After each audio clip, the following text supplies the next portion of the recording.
Today I'm doing some testing and review with a very interesting rifle, the Benjamin Bulldog M257. I'm Dustin and you're watching Legacy Airguns.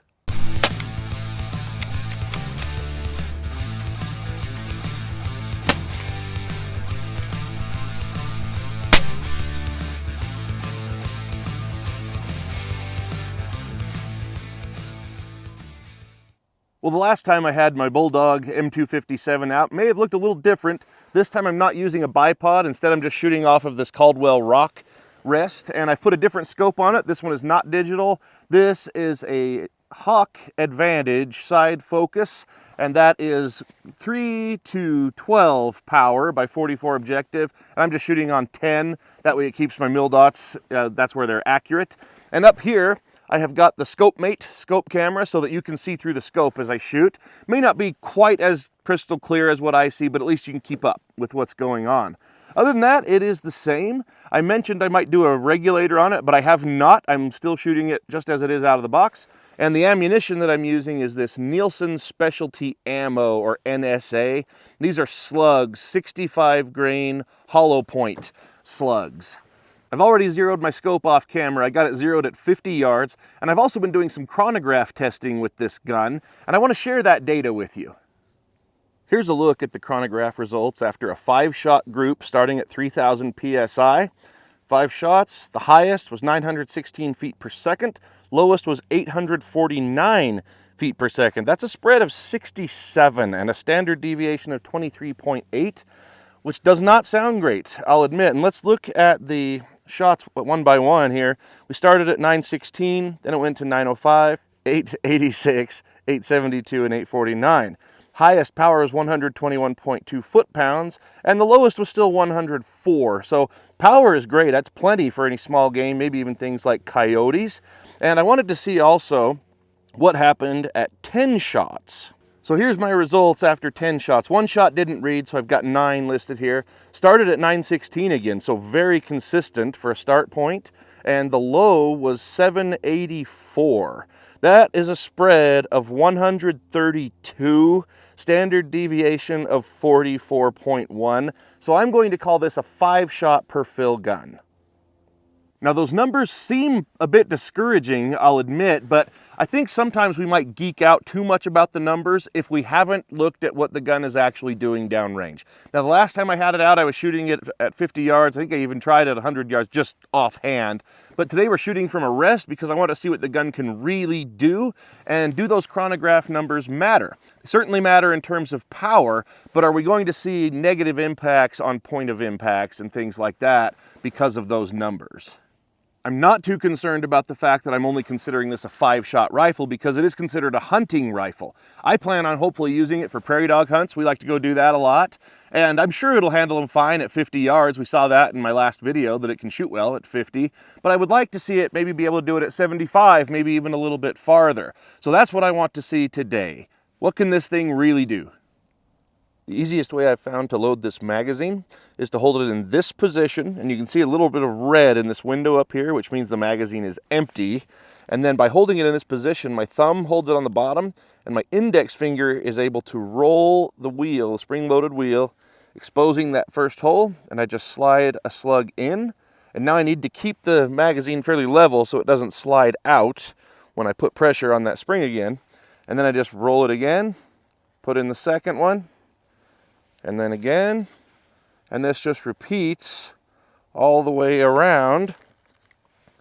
There's number 4, and when I get to 5, I'll put in that 5th slug, and you can see now at the top, there's green in this window, which means the magazine is full and ready to go. Now with the magazine loaded, I'm just going to pull this side lever all the way back, put the magazine in with that green dot back facing toward me, and just press down till it clicks into place.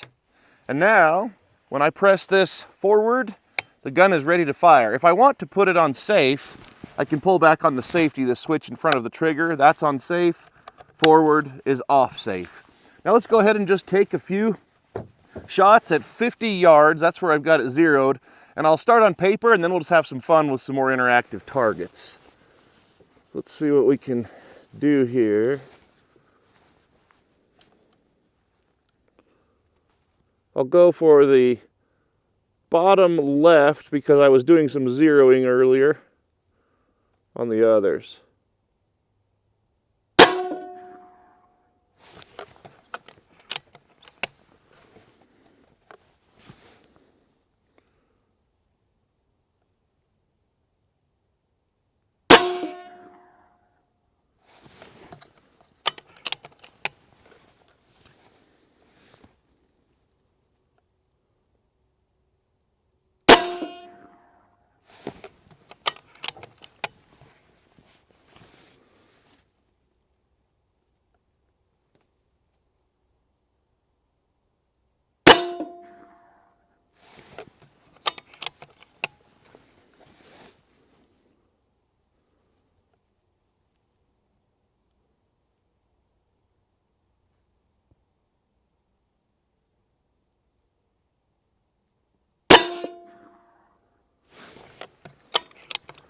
All right, well, that was all 5 shots.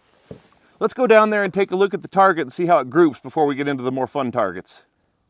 Now, the shots on all these other targets up here, those are dancing everywhere as I'm zeroing around the scope, but right down here is where I was just shooting for a group, and that's pretty nice. This isn't a regulated gun, and I can easily just cover that with the top portion of my thumb, so that's pretty good. Let's get back to the bench there and have some fun on these interactive targets. After 5 shots, the gun needs to be filled with air again. And to access the fill fitting, there's a cover here, and I just push in on some little knurling that's on the front of it, and that'll pop it right off. That's a male Foster fitting, so very standard. And I'm going to be using here a big carbon fiber tank. Just connect that onto the fitting. Then I'll come over here, and I don't know how well you can see the gauge, but it's a 3,000 PSI fill, and 5 shots took it down to about 2,400. Let's just put it back up to 3,000. I've gone ahead and reloaded the magazine. I'm really pleased with those first 5 shots now that the scope's all zeroed and everything. So let's go ahead and try some other targets. Let me first just give you a little tour of what I've got out there. So here at 50 yards is the target I was just shooting. Right above that, same distance, 50 yards, is a steel sort of milk jug type of a target. Right over here, you can see these spinners. Those are at 57 yards. And I don't even know whose those are. Those have been out here a long, long time. And they've, you can see they're shot up with firearms too powerful. And then let's look up here. Way up there, those soda cans are 87 yards. Well, let's start back at 50. I want to start just by putting a shot on that jug target. Nice hard hit. This 257 packs a punch. Let's see if we can't hit one of those spinners. I'll go for the 1 second. Well, let's just go all the way to the left. Might go through a bullet hole. Ooh, missed it.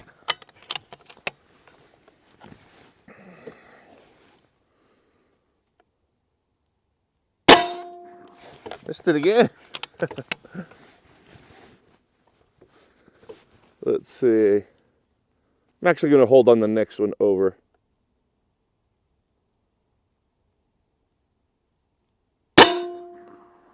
Got that one.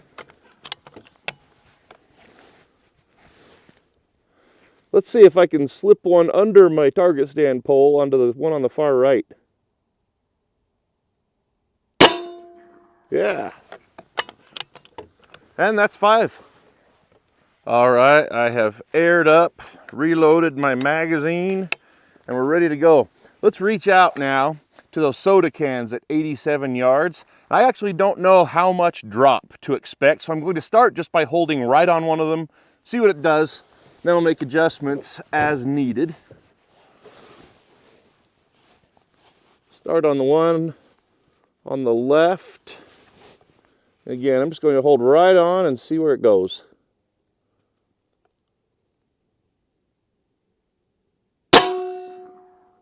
Not a whole lot of drop, actually. Let's see if I can just adjust on the fly here. Let's see, I was holding about there.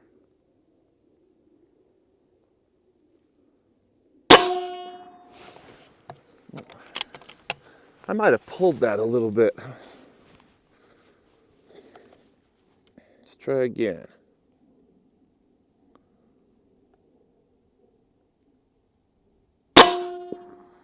There it is. That sure hits with a hard wallop, I'll tell you that. Let's try that next one. Wow! Once you're on it, you're on it. Wow. I don't know if the sound of that pop is coming through for all of you, but I hope so. By the way, I'm holding a little right, just for a little bit of breeze. Oh, got that one, but not quite as dead on. And that's 5. Better fill up and we'll finish it off. All right, I've got 5 more shots now. See if I can finish off those carbonated critters out there with this hunting bullpup. Let's see. Let's go with the next one in line.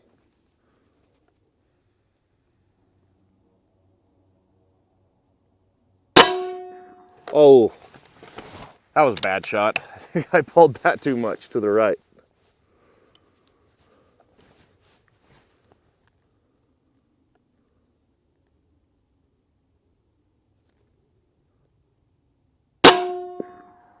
Wow. No problem for the Bulldog. That is for sure. Let's see. The thing I like about these cans, they're almost the same, diameter as a standing up prairie dog, which is what I hope to use this Bulldog for. So this is very, very encouraging.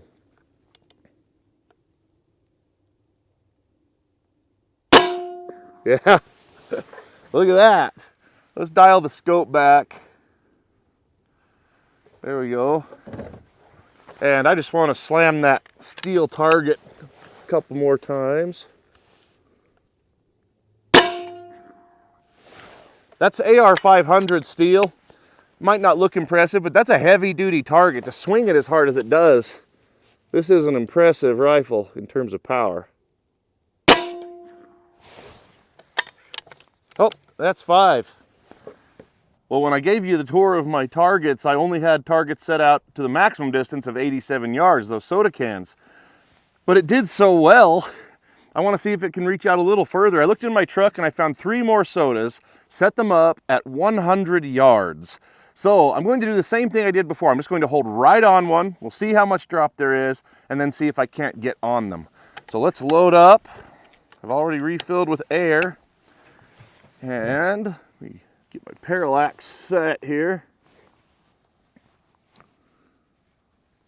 All right, there they are, way out at 100. All right, let's see what happens if I just hold right on one. I'm going to start on the right this time because I think I'll be able to more easily see how far the drop is.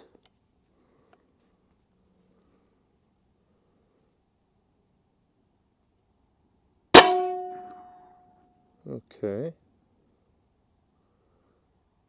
It's hard to tell, but it didn't look a lot different from the drop at 87. So let's try. Right about here on that second dot.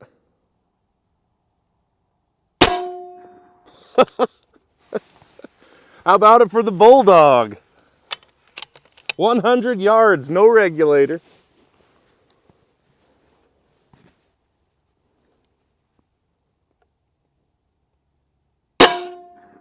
Ooh, went just to the right of it. Who knows, could have even been me. The drop was the same though.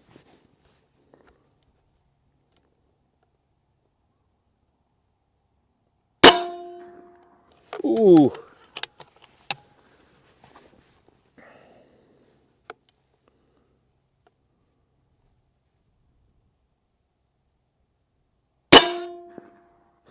There it goes. Do I have another shot? No, but I have another can. I need to reload. All right, I am just not leaving here with one remaining soda at 100 yards. So let's see if we can get on it. There you go, there he is. Look at him hiding out there. Let's see here, I think we were holding at the second dot.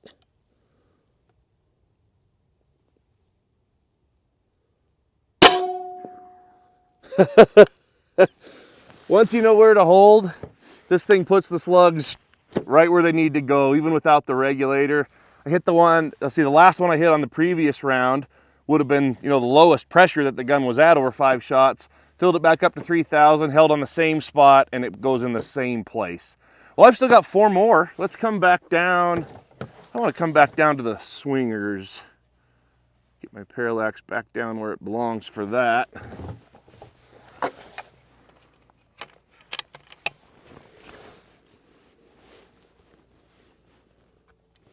Start on the right again. No problem there.